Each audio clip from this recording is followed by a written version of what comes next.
Hello, everyone. One of the most difficult parts of giving an oral adjudication is to keep it within 7 minutes. So, how do you keep it within 7 minutes? There are a few things you have to remember. The first thing is that you cannot cover all arguments and all details, all structural reasons within any oral adjudication, especially if we're talking about Asian parliamentary, which means you have a lot of issues and a lot of arguments that you will already tackle, but the challenge for you is to already narrow down the important contingencies and highlight that at the immediate beginning of your oral adjudication. So I'd go and start off by saying there were two issues that I identified in this debate as the most important. The first was the explanation on this particular characterization as the context, and second was this particular weighing on this particular issue. It might sound a bit weird for you to jump into the issue like that because the teams would usually react by thinking, "Well, why did you skip all the other stuff?" Well, there's one easy workaround that you gotta start the issue by first explaining this was the context established by this government team. Opposition responded by providing XYZ. And so, between these particular contentions, the way that we resolve that clash is by looking at this particular response and its evaluation in the debate. And that's what I found to be the most important. So, look at that particular contention. That's the first part. Identify those differences, and then you start doing the weighing along the way. I'll go to the second important tip that you have to remember. The second important tip that you have to remember for an oral adjudication is that there's a difference between listing, right? Listing the reasons that teams gave, like, you showing that you tracked the debate well, which you should do as a judge, right? Showing the tracking is a very great indicator that will tell the teams that, yeah, this judge really followed along with what I wanted to say.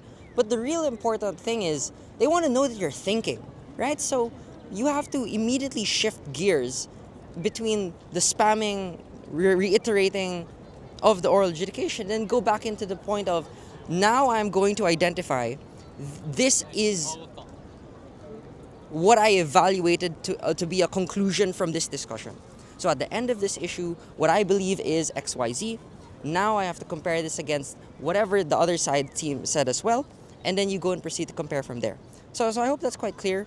At this point, doing those two tips, right? The first, identifying the immediate contentions and the groundbreaking, parts of the argument and clashes that you thought were the most winning and most pivotal in the debate.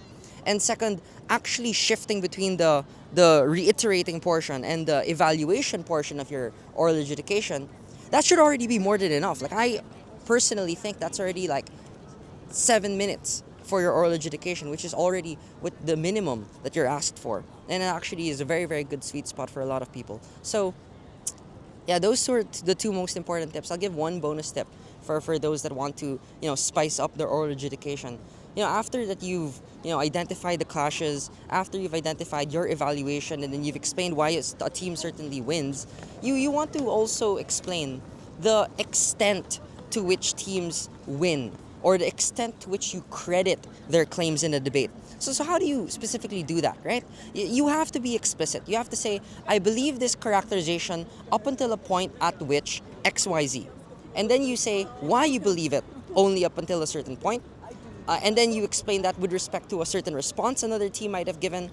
And you explain that with respect to other assumptions that they might have overlooked in the debate and might have explained, which, in my opinion, right, might make you feel like you're stepping in.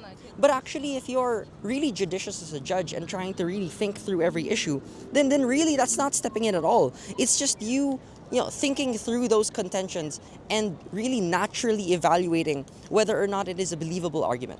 Okay, so that's pretty much it.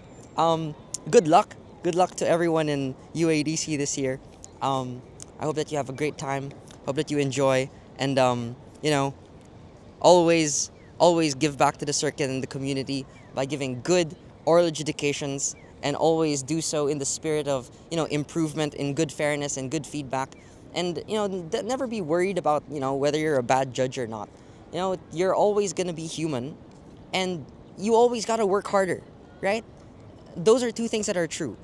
You can be a bad judge, but you got to keep on working and gotta keep on listening, gotta be more active in the same way that we expect debaters to also be very, very good and very, very thorough with their arguments. So it's a two-way street here, my friends. So yeah, that's pretty much it. Have a great time and hope you keep your OAs within 7 minutes, my friends. Goodbye.